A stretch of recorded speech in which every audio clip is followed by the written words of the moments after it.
Capítulo 8. A controvérsia. Carlos V, um novo imperador, subiu ao trono da Alemanha. O eleitor da Saxônia, grande responsável por colocar Carlos no trono, insistiu para que ele não tomasse nenhuma providência contra Lutero antes de ouvi-lo. Isso colocou o imperador em uma posição desconcertante e embaraçosa. Os seguidores do Papa só ficariam satisfeitos com a morte de Lutero. O eleitor havia declarado que o doutor Lutero deveria receber um salvo-conduto a fim de poder comparecer perante um tribunal de juízes instruídos, piedosos e imparciais. A Assembleia se reuniu na cidade de Worms. Pela primeira vez, os príncipes da Alemanha conheceriam seu jovem monarca em Assembleia. Oficiais da Igreja e do Estado, bem como embaixadores de terras estrangeiras, se reuniram todos em Worms. No entanto, o assunto que despertava o mais profundo interesse era o reformador. Carlos havia instruído o eleitor a levar Lutero com ele, garantindo proteção e prometendo o livre debate das questões em disputa. Lutero escreveu para o eleitor: "Se o imperador está me chamando, não posso duvidar de que esse seja o chamado do próprio Deus. Se tem a intenção de lançar mãos de violência contra mim, coloco a questão nas mãos do Senhor.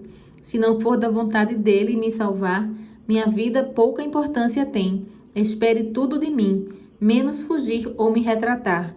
Fugir não posso e me retratar muito menos."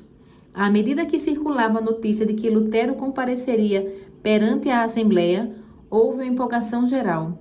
Aleandro, o representante do Papa, ficou alarmado e enfurecido.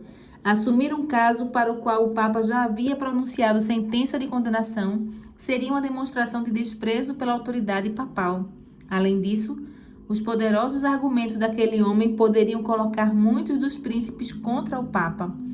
Aleandro insistiu para que Carlos não permitisse que Lutero comparecesse a Worms e convenceu o imperador a ceder. Insatisfeito com essa vitória, Aleandro se esforçou para condenar Lutero, acusando o reformador de sedição, rebelião, impiedade e blasfêmia. Mas suas palavras fortes revelaram o espírito por trás de suas ações. Ele é movido por ódio e vingança, era a opinião geral. Com um zelo renovado, Aleandro induziu o imperador a colocar em prática as decisões papais. Vencido pela insistência, Carlos o convidou a apresentar sua causa perante a Assembleia. Os favoráveis ao reformador estavam apreensivos em relação ao que Aleandro diria. O eleitor da Saxônia não estava presente, mas alguns dos participantes do concílio tomaram notas do discurso de Aleandro. A acusação. Com erudição e eloquência, Aleandro se determinou a minar a reputação de Lutero, retratando-o como inimigo da Igreja e do Estado. Nos erros de Lutero, declarou, há suficiente para justificar a queima de 100.000 hereges. O que são todos esses luteranos? Um bando de professores insolentes, padres corruptos, monges imorais, advogados ignorantes e nobres desgradados. Como é superior a eles em número, habilidade e poder o grupo católico. Um decreto unânime dessa ilustre Assembleia iluminará os ignorantes, advertirá os imprudentes, dará rumo aos indecisos e fortalecerá os fracos. As pessoas continuam a usar os mesmos argumentos contra aqueles que ousam apresentar os ensinos claros da palavra de Deus. Quem são esses pregadores de novas doutrinas? São incultos, pouco em número e da classe mais pobre. Todavia, alegam ter a verdade e ser o povo escolhido de Deus. São ignorantes e enganados. Quão superior em número e influência é nossa igreja. Esses argumentos não são em nada mais valiosos agora do que eram na época do reformador. Lutero não estava lá para superar o defensor do Papa com as verdades claras e convincentes da palavra de Deus. A maior parte da Assembleia sentia-se inclinada não só a condenar a ele e a doutrina que ensinava, mas, se possível, eliminar toda a heresia. Tudo o que Roma podia proferir em defesa própria já havia sido dito. A partir de então, o contraste entre a verdade e o erro se tornaria mais claro, à medida que uma guerra aberta começasse a se desenvolver. O Senhor, porém, tocou em um membro da Assembleia para que fizesse um relato verdadeiro das consequências da tirania papal. O duque Jorge da Saxônia se levantou naquele ajuntamento de príncipes e especificou com terrível precisão os enganos e as abominações da igreja. Abusos clamam contra Roma. Toda a verdade foi colocada de lado e o único interesse da igreja é dinheiro, dinheiro e mais dinheiro. De tal modo que pregadores que deveriam ensinar a verdade nada proferem além de falsidades. Elas não são apenas toleradas, como também recompensadas, porque quanto maiores as mentiras, maiores são seus ganhos. É dessa fonte podre que fluem tais águas poluídas. A indecisão dá mãos à ganância. É triste dizer, mas o escândalo causado pelo clero é que lança tantas pobres pessoas à condenação eterna. Precisamos efetuar uma reforma geral. O fato de o orador ser o inimigo resoluto do reformador conferiu influência ainda maior às suas palavras. Anjos de Deus enviaram raios de luz às trevas do erro e abriram os corações à verdade. O poder da verdade divina controlou até mesmo os inimigos da reforma e preparou o caminho para a grande obra que estava prestes a acontecer. A voz daquele que é maior do que Lutero foi ouvida na Assembleia. Uma comissão foi designada para preparar uma lista de opressões papais que sobrecarregavam pesadamente o povo alemão. Ela foi apresentada ao imperador com o pedido de que ele tomasse medidas para corrigir os abusos. A solicitação dizia: é nosso dever impedir a ruína e a desonra de nosso povo. Por esse motivo, com humildade, porém com tom urgente, pedimos que ordene uma reforma geral e use seu poder para colocá-la em vigor. A convocação. Então, o concílio reivindicou que Lutero comparecesse diante da Assembleia. Por fim, o imperador consentiu e Lutero foi convocado. Com a convocação, ele também recebeu um salvo-conduto. Um mensageiro levou esses documentos a Wittenberg, com a instrução de levar o reformador para Worms. Ciente do preconceito e do ódio existentes contra Lutero, seus amigos temiam que o salvo-conduto não fosse respeitado. Ele respondeu: Cristo me dará seu espírito para vencer esses ministros do erro. Eu os desprezei em vida e triunfarei sobre eles por meio de minha morte. Estão ocupados em Worms, tentando me forçar a me retratar, e esta será a minha retratação. Eu disse no passado que o Papa era o vicário de Cristo, mas agora afirmo que ele é o adversário do Senhor e apóstolo do diabo. Além do mensageiro imperial, 3 amigos se determinaram a acompanhar Lutero. O coração de Melanchthon estava unido ao de Lutero e queria segui-lo. Entretanto, Lutero negou suas súplicas. O reformador o instruiu: se eu não voltar e meus amigos me condenarem à morte, continue a ensinar e permaneça firme na verdade. Labute em meu lugar. Se você sobreviver, minha morte terá pouca importância. Presságios algourentos encheram a mente das pessoas. Todos haviam ficado sabendo que os escritos de Lutero tinham sido condenados em Worms. O mensageiro, temeroso quanto à segurança de Lutero no concílio, perguntou se ele ainda assim desejava prosseguir. O reformador respondeu: embora condenado em todas as cidades, eu irei. Em Erfurt, Lutero passou pelas ruas que tantas vezes havia trilhado, visitou sua cela no convento e pensou nas lutas que levaram a seu coração a luz que então inundava toda a Alemanha. As pessoas insistiram para que ele pregasse. Lutero tinha sido proibido de fazê-lo, mas o mensageiro lhe deu permissão. Então, o frade, que no passado havia trabalhado como escravo nos piores deveres do convento, assumiu o púlpito. O povo ouviu em êxtase. Lutero partiu o pão da vida para aquelas pessoas famintas. Exaltou a Cristo, mostrando como ele é superior a papas, oficiais da igreja, imperadores e reis. Lutero não fez nenhuma alusão à sua situação de perigo. Em Cristo, perdeu a si mesmo de vista. Escondeu-se atrás do homem do Calvário, buscando apenas apresentar a Jesus como redentor dos pecadores.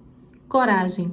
Enquanto o reformador seguia seu caminho, uma multidão zelosa se reuniu ao seu redor e vozes amistosas o advertiram contra as autoridades católicas.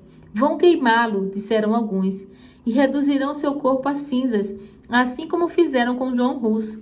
Lutero respondeu: mesmo que acenda uma fogueira por todo o caminho de Worms a Wittenberg, eu andarei através dela em nome do Senhor. Comparecerei perante eles, confessando o Senhor Jesus Cristo. A posição de Lutero em relação a Worms despertou forte comoção. Amigos tremiam por sua segurança e os inimigos temiam pelo êxito de sua causa. Os seguidores do Papa arranjaram alguns que o instigassem a ir para o castelo de um cavalheiro amigo, onde, alegavam eles, todas as dificuldades poderiam ser resolvidas com boa vontade. Amigos descreveram os perigos que o ameaçavam. Lutero permaneceu impassível e declarou: ainda que houvesse tantos demônios em Worms quanto telhas em cima das casas, eu entraria na cidade. Quando ele chegou a Worms, uma vasta multidão se aglomerou nos portões para lhe dar as boas-vindas. A emoção era intensa. Deus será minha defesa, disse Lutero, ao descer de sua carruagem. Sua chegada encheu de assombro os defensores de Roma. O imperador convocou os participantes do concílio. Que rumo deveriam tomar? Um católico rígido declarou: já debatemos esse assunto por tempo demais. Que Sua Majestade Imperial se livre desse homem de uma vez por todas. Sigismundo não mandou Rui ser queimado? Não somos obrigados nem a dar salvo-conduto para um herege, nem a respeitar tal documento. Não, disse o imperador, cumpriremos nossa promessa. Então decidiram que o reformador seria ouvido. Todos na cidade estavam ansiosos para ver o notável homem. Lutero, cansado da viagem, necessitava de tranquilidade e descanso, mas desfrutou poucas horas de alívio quando nobres, cavalheiros, padres, cidadãos se reuniram avidamente ao redor dele. Em meio a esses nobres, havia aqueles que exigiram do imperador que fizesse uma reforma nos abusos da igreja. Tanto amigos quanto inimigos foram ver o monge destemido. Sua feição era firme e corajosa. Seu rosto pálido e magro tinha uma expressão bondosa e até mesmo alegre. O profundo fervor de suas palavras carregava consigo um poder que nem mesmo seus inimigos eram capazes de resistir por completo. Alguns se convenceram de que havia nele uma influência divina. Outros declararam, assim como os fariseus a respeito de Cristo: ele tem demônio. João 10, 20. No dia seguinte, um oficial do império foi enviado para levar Lutero ao auditório da Assembleia. Todas as ruas estavam lotadas de espectadores ávidos por ver o monge que ousara resistir ao Papa. Um velho general, herói de muitas batalhas, disse-lhe com bondade: pobre monge, você agora está prestes a fazer uma resistência mais nobre do que eu ou qualquer outro capitão já fizemos nas mais sangrentas de nossas batalhas. Mas se sua causa é justa, vá em frente em nome de Deus e nada tema. O Senhor não o abandonará. Perante o concílio, o imperador se assentou no trono, cercado pelos indivíduos mais importantes do império. Martinho Lutero deveria então responder por sua fé. Esse comparecimento em si já foi uma vitória clara sobre o papado. O Papa havia condenado o homem, e agora ele estava diante de um tribunal que, por intermédio desse ato em si, se colocou acima do Papa. O Papa o havia banido e excluído da sociedade humana. Mesmo assim, ele havia sido convocado em linguagem respeitosa e foi recebido perante a mais distinta Assembleia do mundo. Roma já estava descendo do trono e foi a voz de um monge que causou sua humilhação. O reformador, de origem humilde, parecia perplexo e envergonhado. Vários príncipes se aproximaram dele sussurrando: não tenha medo dos que matam o corpo, mas não podem matar a alma. Outro acrescentou: por minha causa vocês serão levados à presença de governadores e de reis, mas quando os prenderem, não se preocupem quanto ao que dizer ou como dizê-lo. Naquela hora lhes será dado o que dizer. Mateus 10, 28 e 18 a 20. Silêncio profundo recaiu sobre a assembleia lotada. Então um oficial do império se levantou e, apontando para os escritos de Lutero, exigiu que o reformador respondesse a duas perguntas: se ele reconhecia que eram de sua autoria e se tinha a intenção de se retratar das opiniões que expressavam. Após a leitura dos títulos dos livros, Lutero respondeu à primeira pergunta, reconhecendo que os escritos eram de sua autoria. Quanto à segunda indagação, afirmou: eu agiria de maneira precipitada se respondesse sem refletir. Posso dizer menos do que a ocasião requer, ou mais do que a verdade exige.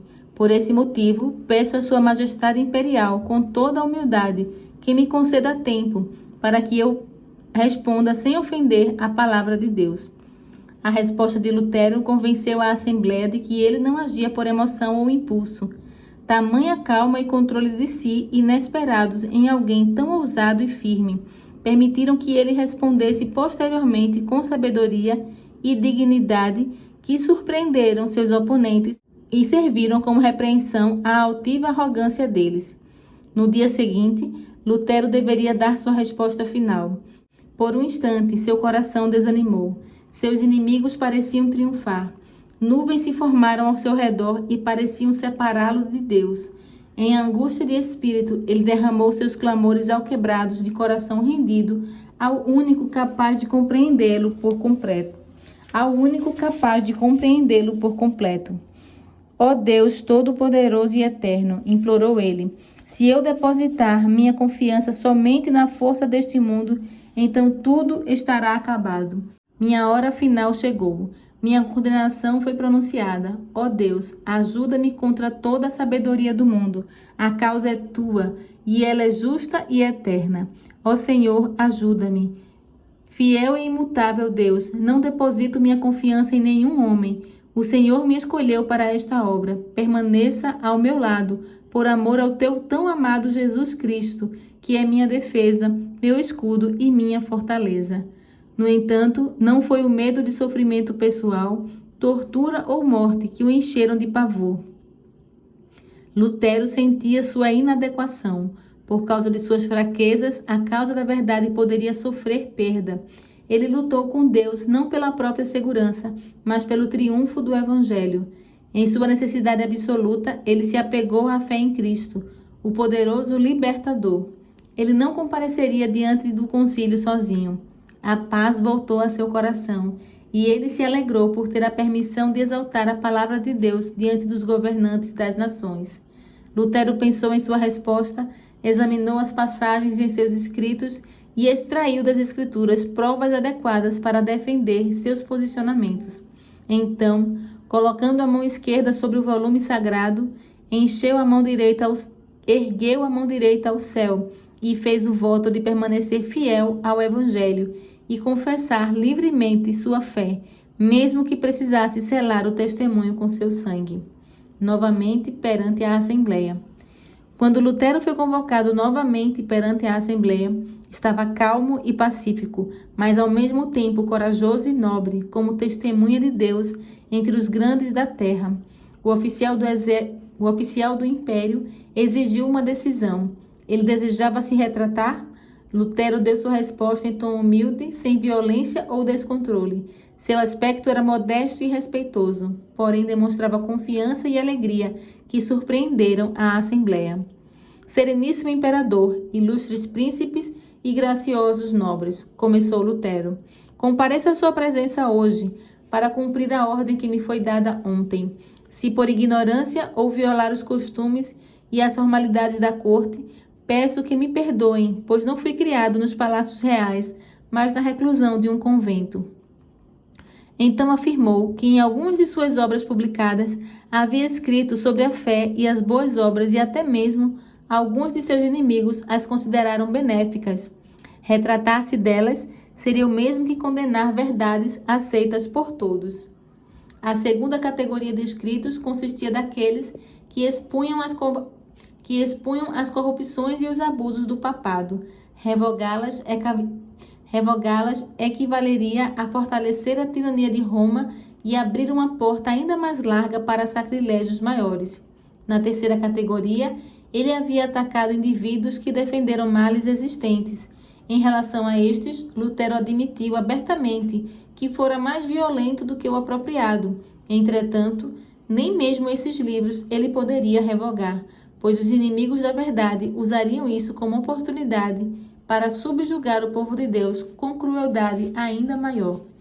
Continuou: defendo-me assim como fez Cristo. Se eu disse algo de mal, denuncio o mal. João 18, 23. Pela misericórdia de Deus, eu apelo a ti, sereníssimo imperador, e a vós, ilustríssimos príncipes, e a todos os homens instruídos que provem, com base nos escritos dos profetas e apóstolos, que estou errado.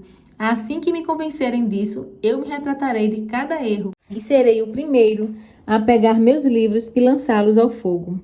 Longe de me sentir desanimado, eu me alegro ao ver que o Evangelho é hoje assim como no passado, causa de perturbação e dissensão. Esse é o caráter do destino da palavra de Deus. Não pensem que vim trazer paz à terra. Não vim trazer paz, mas espada, disse Jesus Cristo. Mateus 10:34. Tomem cuidado para que, achando que estão dando fim a todas as dissensões, não persigam a santa palavra de Deus, trazendo sobre vocês um temível dilúvio de perigos intransponíveis, desastres presentes e desolação eterna. Lutero havia falado em alemão. Em seguida, pediram que repetisse as mesmas palavras em latim. Mais uma vez, ele fez seu discurso com a mesma clareza de antes. A orientação divina o guiou nisso. Erros e superstições tanto haviam cegado muitos dos presentes que, a princípio, eles não reconheceram a força do raciocínio de Lutero. A repetição, porém, permitiu que entendessem claramente as ideias apresentadas. Aqueles que teimosamente fecharam os olhos à luz ficaram enfurecidos com o poder das palavras de Lutero. O porta-voz da Assembleia disse irado: "Você não respondeu à pergunta que lhe foi feita. Deve dar uma resposta clara e precisa. Vai se retratar ou não?" O reformador respondeu: "Já que Sua Serena Majestade e Suas Altezas exigem de mim uma resposta clara, simples e precisa, eu lhes darei, e é a seguinte: não posso sujeitar minha fé nem ao Papa, nem a concílios, pois é tão claro quanto a luz do dia que eles erraram com frequência e contradisseram uns aos outros. A menos que eu seja convencido pelo testemunho das Escrituras, não posso me retratar, nem o farei, pois não é seguro para um cristão falar contra a sua consciência. Aqui estou, não há nada mais que possa fazer. Que Deus me ajude. Amém." Assim se posicionou o justo homem. Sua grandeza e pureza de caráter, sua paz e alegria de coração deixaram claro para todos que ele testemunhava da superioridade da fé que vence o mundo.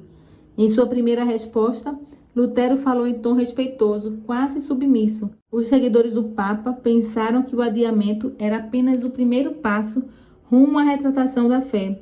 O próprio Carlos, ao observar com certo desprezo o corpo abatido do monge, suas roupas humildes e a simplicidade de sua fala, declarou: "Esse monge nunca fará de mim um herege." A coragem e a firmeza que ele demonstrava, bem como o poder de seu raciocínio, encheram a todos de surpresa. O imperador exclamou com admiração: "Esse monge fala com bravura no coração e coragem inabalável." Os defensores de Roma perderam a controvérsia. Tentaram manter seu poder não apelando para as Escrituras, mas por meio de ameaças. O argumento infalível de Roma. O porta-voz da Assembleia disse: "Se você não se retratar, o imperador e os estados do império vão se reunir para decidir que providência devem tomar contra um herege incorrigível." Lutero disse com toda a calma: "Que Deus seja meu ajudador, pois não posso me retratar de nada." Pediram a ele que deixasse o ambiente enquanto os príncipes deliberavam. A recusa persistente de Lutero em se sujeitar poderia afetar a história da igreja por eras. Decidiram dar a ele mais uma oportunidade de se retratar. Mais uma vez, perguntaram-lhe se renunciaria às suas doutrinas. "Não tenho outra resposta a dar além daquela que já pronunciei", disse ele. Os líderes papais ficaram pasmos ao ver que o poder deles não intimidou um humilde monge. Lutero havia falado com toda a dignidade e calma cristã. Suas palavras eram livres de sentimentalismo e equívocos. Ele perdera a si mesmo de vista, sentindo apenas que estava na presença daquele que é infinitamente superior a papas, reis e imperadores. O Espírito de Deus se fez presente, impressionando o coração dos chefes do império. Vários príncipes reconheceram com ousadia que a causa de Lutero era justa. Outro grupo não expressou as próprias convicções, porém, no futuro se tornaram defensores destemidos da reforma. O eleitor Frederico ouviu o discurso de Lutero com profunda emoção. Com alegria e orgulho, testemunhou a coragem e calma do doutor e decidiu se posicionar com firmeza ainda maior em defesa de Lutero. Viu que o poder da verdade havia derrotado a sabedoria de papas, reis e autoridades eclesiásticas. Quando o representante do Papa viu o efeito que o discurso de Lutero havia provocado, decidiu usar todos os meios a seu dispor para ocasionar a queda do reformador. Com eloquência e habilidades diplomáticas, ele apresentou ao jovem imperador o perigo de sacrificar a amizade e o apoio de Roma pela causa de um monge insignificante. No dia posterior à resposta de Lutero, Carlos anunciou à Assembleia sua determinação de exaltar e proteger a religião católica. Tinha a intenção de usar medidas vigorosas contra Lutero e as heresias que ele ensinava. Sacrificarei meus reinos, meus tesouros, meus amigos, meu corpo, meu sangue, minha alma e minha vida, mas tratarei tanto ele quanto seus seguidores como hereges obstinados, por meio de excomunhão, banimento oficial e todos os meios calculados para destruí-los. Contudo, declarou o imperador, o salvo-conduto de Lutero deveria ser respeitado. Ele precisaria ter a permissão de voltar para casa em segurança. Salvo-conduto ameaçado. Mais uma vez, os representantes do Papa exigiram que o imperador desconsiderasse o salvo-conduto de Lutero. O reino deve receber suas cinzas, assim como recebeu as de João Hus há um século. Mas os príncipes da Alemanha, conquanto fossem inimigos confessos de Lutero, protestaram contra tamanha violação da fé pública. Lembraram os desastres que sucederam à morte de Hus. Não ousariam trazer sobre a Alemanha a repetição daqueles terríveis males. Respondendo à proposta infame, Carlos disse: mesmo que a honra e a fé desapareçam do mundo inteiro, elas ainda encontrarão um refúgio no coração dos príncipes. Os inimigos papais de Lutero continuaram a incitá-lo a tratar o reformador como Sigismundo fizera com Hus. Mas, recordando a cena na qual, em assembleia pública, Hus apontou para suas cadeias e lembrou ao monarca suas promessas de salvo-conduto, Carlos V declarou: eu não gostaria de corar como Sigismundo. No entanto, Carlos rejeitou deliberadamente as verdades que Lutero apresentou. Ele não se disporia a sair do caminho dos costumes para trilhar a vereda da verdade e da justiça. Assim como seus pais, ele também defenderia o papado. Ao fazê-lo, rejeitou aceitar a luz que ia além daquela que seus pais haviam aprendido. Muitos hoje se apegam às tradições de seus antepassados. Quando o Senhor envia mais luz, recusam-se a aceitá-la porque seus pais não o fizeram. Deus não poderá nos aprovar se olharmos para nossos pais a fim de decidir qual é o nosso dever. Em vez de examinar a palavra da verdade por nossa conta, prestaremos conta pela luz adicional da palavra de Deus que agora brilha sobre nós. Por meio de Lutero, o poder divino havia falado ao imperador e aos príncipes da Alemanha.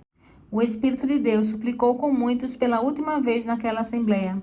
Assim como Pilatos fizera séculos antes, Carlos V cedeu ao orgulho humano e resolveu rejeitar a luz da verdade. As ameaças contra Lutero circulavam por toda parte, despertando comoção em toda a cidade. Cientes da crueldade enganosa de Roma, muitos amigos resolveram impedir que o reformador fosse sacrificado. Centenas de nobres se comprometeram a protegê-lo. Cartazes foram colocados nas portas das casas e em espaços públicos, alguns condenando Lutero, outros o defendendo. Um deles trazia significativas palavras: ai de ti, ó terra, cujo rei é criança. O entusiasmo popular a favor de Lutero convenceu o imperador e a Assembleia de que qualquer injustiça cometida contra ele colocaria em risco a paz do império e a estabilidade do trono. Frederico da Saxônia escondeu cuidadosamente seu real sentimento em relação a Lutero. Ao mesmo tempo, guardou o reformador com vigilância constante, observando seus movimentos e os de seus inimigos. No entanto, muitos outros não esconderam sua simpatia em relação a Lutero. Spalatin escreveu: o quartinho do doutor não conseguia comportar todos os visitantes que apareciam. Até mesmo aqueles que não tinham fé em suas doutrinas não conseguiam deixar de admirar a integridade que o levara a correr risco de morte em vez de violar a própria consciência. Alguns tentaram avidamente induzir Lutero a concordar em fazer concessões a Roma. Nobres e príncipes lhe disseram que se ele mantivesse o julgamento contra a igreja e os concílios, seria banido do império e não teria defesa alguma. Mais uma vez, insistiram para que ele se sujeitasse ao juízo do imperador. Assim, ele não teria nada a temer. Em resposta, Lutero disse: consinto de todo o coração que o imperador, os príncipes e até mesmo o mais vil cristão examine e julguem minhas obras, mas com uma condição: que usem a palavra de Deus como padrão. A humanidade nada mais tem a fazer além de lhe obedecer. Em outro apelo disse: consinto em renunciar a meu salvo-conduto.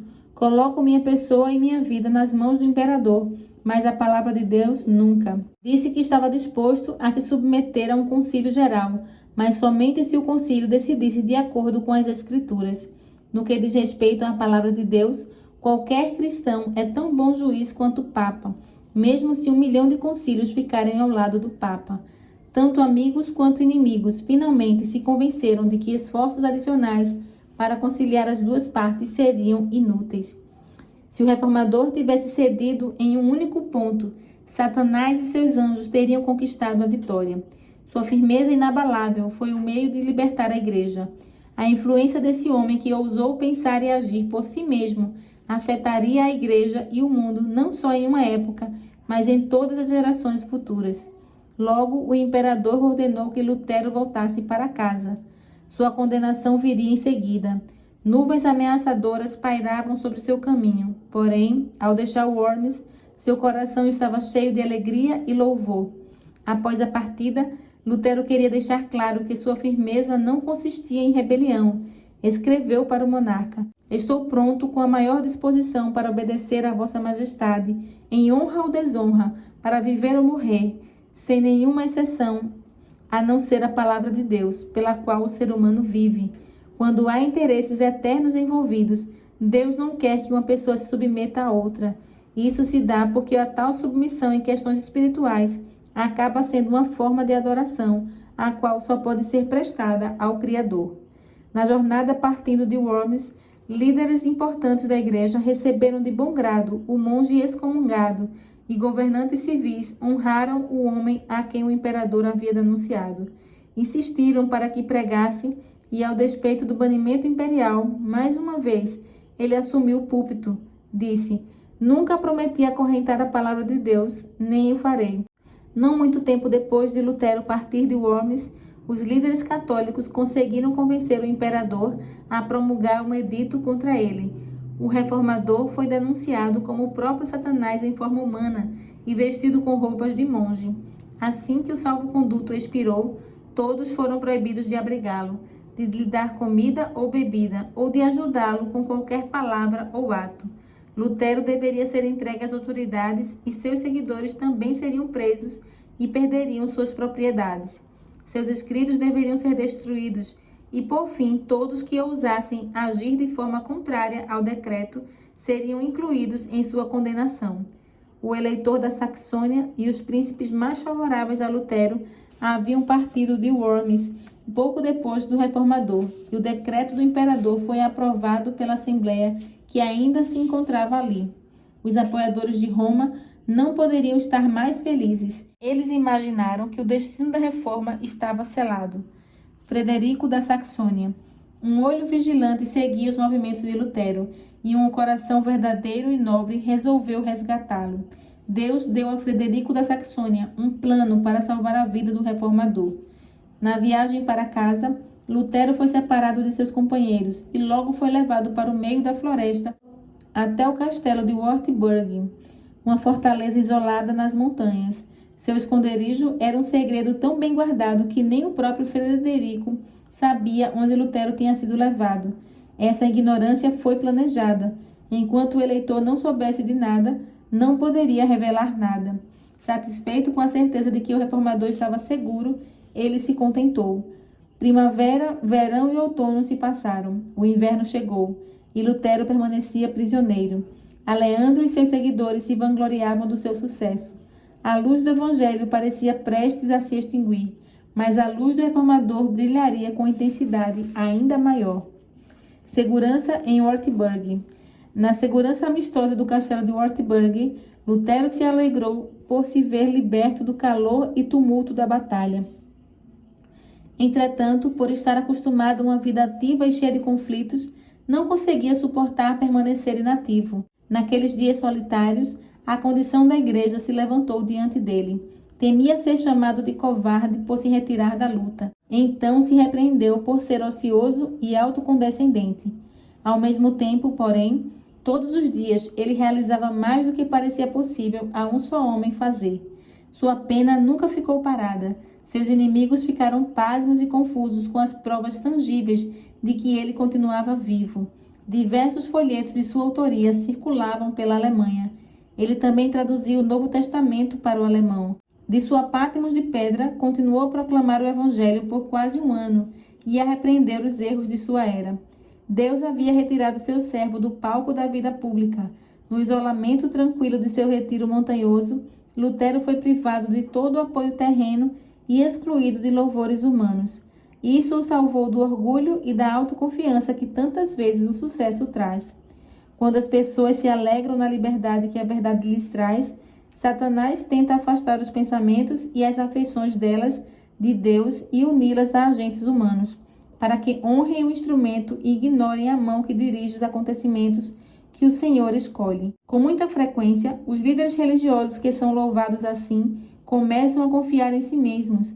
As pessoas tendem a olhar para elas em busca de orientação, em vez de examinar a palavra de Deus. O Senhor queria resguardar a reforma desse perigo. Olhos humanos procuravam Lutero como intérprete da verdade. Ele foi retirado de tal maneira que todos os olhos só poderiam se dirigir ao autor eterno da verdade.